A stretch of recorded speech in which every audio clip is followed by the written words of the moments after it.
আলহামদুলিল্লাহ আলহামদুলিল্লাহি ওয়াহদা ওয়াসসালাতু ওয়াসসালামু আলা মান লা নাবিয়্যা বা'দা আম্মা বা'দ। সম্মানিত দর্শক শ্রোতা, আজকে আপনাদের সম্মুখে নামাজের ছোট্ট একটি গুরুত্বপূর্ণ মাসআলা আলোচনা করব।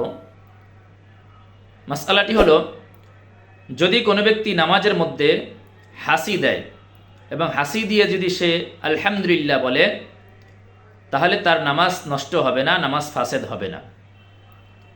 কিন্তু অন্য কোনো ব্যক্তি যদি হাসি দেয়, হাসি দিয়ে আলহামদুলিল্লাহ বলে, চাই সে অন্য ব্যক্তি নামাজের বাহিরে হোক বা নামাজের মধ্যে হোক, অন্য ব্যক্তি যদি হাসি দিয়ে আলহামদুলিল্লাহ পড়ে আর অন্য কোনো নামাজি ব্যক্তি যদি তার নামাজের মধ্যে থেকে এই হাসির উত্তর দিয়ে ইয়ারহামুকাল্লাহ বলে, তাহলে যে হাসির উত্তর দিয়ে ইয়ারহামুকাল্লাহ বলল তার নামাজ নষ্ট হয়ে যাবে।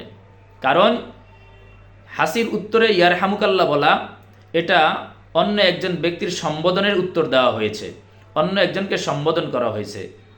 আর এই সম্বোধন দ্বারা এটা কালামুন নাস তথা মানুষের কথার অন্তর্ভুক্ত হয়ে গেছে।